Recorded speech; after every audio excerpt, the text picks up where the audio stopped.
Alright, back again, Texas 2A video. This is my third film of the day for accuracy testing on some 5.56 stuff. This one is a 223 Wylde. This is our cheapo. This is our big old hunk of crap. It was $149 for this upper from Primary Arms. It's from Radical. Radical's got a pretty bad reputation for just making some junk, but for $149, I figured I'd take a gamble and see what would happen because it didn't come with a bolt carrier group or charging handle. So I was like, alright, I'll put my own in there. I got spare Carpenter 158 bolts laying around. They serve me well. I haven't broken one yet. So I was like, alright, let's see. So, you know, I put it online, kind of playing, making fun of it a little bit in some of the groups where we let loose, and other groups I was just kind of sharing. Some guys take it serious. I don't, not for this. This buy them cheap and stack them deep, man. 2020 elections coming up, stupid stuff like this. I'm like, hey, worst case scenario, I've got spare parts. So here it is. I was like, all right, let's go see how accurate it is. We already saw the Cold Hammer Forged 18-inch barrel FN. I forgot to mention that video. It was a 223 Wylde chambering. So this is also a 223 Wylde. The 20-inch that I had just done before this is a 5.56 barrel. So, you know, they say the 223 Wylde is supposed to maintain a little bit of accuracy, whatever. But this thing's cheap, and I'm not exactly like amazed with how it looks. It doesn't look bad. It comes with a decent little looking brake on it, stainless barrel. So it wins in the looks department, but what little faith I have is just, it is what it is. But I'm curious. So first 3 rounds, 3-shot groups. It's going to be the Frontier from Hornady. It's 55 grain. American Eagle 55 grain after that. Then we're going to be doing this is a 55 grain from Monarch. Like I said, I don't ever see anybody use that stuff at me. I get it from Academy. Hornady Whitetail, and this one is a 60 grain bullet, so she's a little heavier with this deeper twist. Supposed to help, right? 62 grain Fusion from Federal. And we got the Hornady Black, which has been holding its own. It's done the best out of everything else that I've shot out of these things so far. And this is the Winchester Hog. Let's see, 62 grain for the Winchester Black. I'm sorry, the Hornady Black. And the Winchester Hog is the heaviest at 64 grains. I couldn't find any 77 grain that's supposed to stabilize the best in these real aggressive twists. But, you know, it is what it is. The Winchester Hog did real well, and the KS-47, it pulled 1 inch. That thing's not exactly advertised as a 1-inch rifle. It's a 60-inch variant. The 10.5-inch barrel went 1.5 inches. Both at the end of 18-shot string. This is still warm from getting it dialed in, so we're just going to run it 3 all the way, all 7 different types of ammo. We'll go down there, take a look, measure it, see if we're impressed. If we're like, well, it's a $140 piece of crap, so if it goes bang every time, we'll be happy with that, right? So let's get started.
Alright, that is some interesting stuff right there.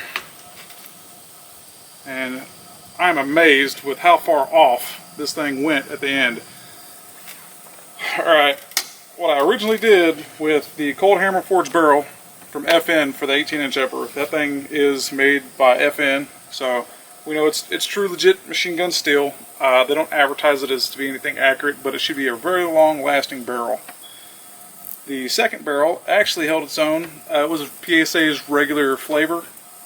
It did not walk around a whole lot as far as in between rounds. It did move consistently with different rounds. It kind of clocked over around wherever I was looking. This son of a bitch here, I think I had close to one flyer on, I think that is a 10-inch, 8 or 10-inch disc. One of them almost was a flyer. The last target was the actual 10-inch wide, I think it's, I'm sorry, 12 by 20. 12 inches wide, 20 inches tall. The son of a gun missed 2 out of the 3. One of them is actually, looks like it's dead center and low, and the other 2 so far off, they're not even on steel. So, this is a cheap piece of shit, let's be honest. You know, it's not exactly high and upper. It's a PSA regular lower on here, not spectacular there, but it does have 3.5 pound drop-in trigger from PSA, which I suggest to anybody. It's a phenomenal freaking trigger. You know, PSA doesn't make that in-house that I know of. They just put their name on it, rebrand it, whatever. It's awesome, phenomenal freaking trigger. I love it. It is currently my favorite trigger that I own, except for my Echo triggers, because those are just stupid fun. But I love this trigger.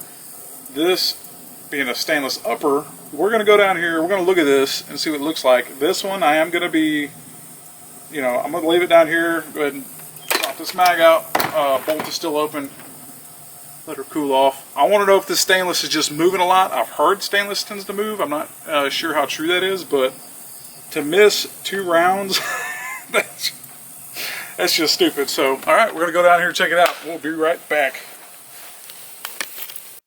Alright, back down range with our cheapo $149 223 Wild Upper. Bolt carrier group of charging handle. 55 grain cheapo stuff here. Let's see, this is the Hornady, can't even remember the name of it. The Hornady Frontier. That actually pulled the tightest group just looking at 1 inch and about 1.4 inches. Not bad, under 1.5 inches. And this opened up a lot with the old American Eagle. That's a 3.5 inch group. And then we went to the Monarch, pulled 1.75 inches. And then let's see, Winchester Whitetail, that is 3.25 inch. Let's see, this one, this is only 2. What did it land all 3 in? Let's see. Yeah, we had a flyer on this guy. It was shooting so far off, it pulled, you know, can't count that 1.5 inches out of 2 shots because it literally had another one down here somewhere. This one actually chipped my target. It opened up so big with this. This is the Hornady Black. It does not like it. That's 5.25 inch group. Pretty interesting because the Palmetto's FN Herstall barreled upper and the 20-inch 5.56, they actually group the best with the same stuff. So that might be a telltale sign of getting hot. This little guy, don't worry about that little guy. He's all by himself. The other couple were that far off. I mean, so we're going to let this thing cool off. I will try, I might go backwards. I'll give the Winchester Hog a shot, then come to the Black, and I'm not really not worried about the rest of these. Those 2, I want to let it cool off and run just those 2 and see exactly how it likes it, because I checked the barrel. Barrel is not loose. My optics are not loose, so it's got to be heat related, because it's, you see, it's a dang good looking upper for what it is.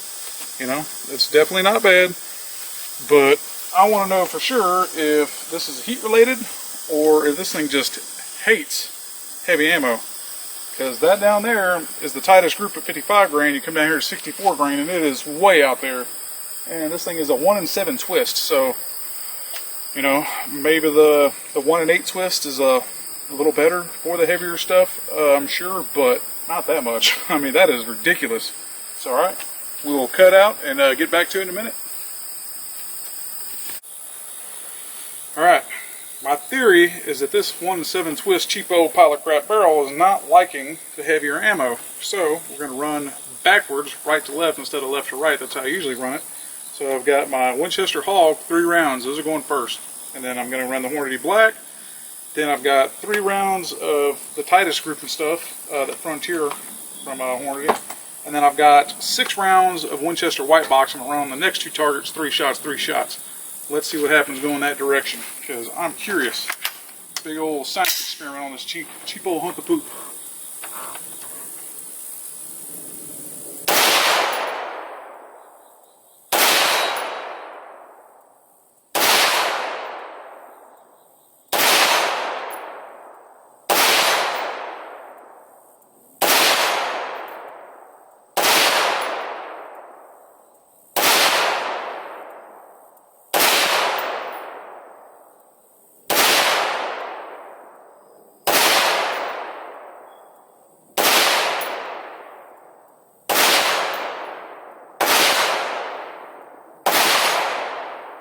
We're locked open.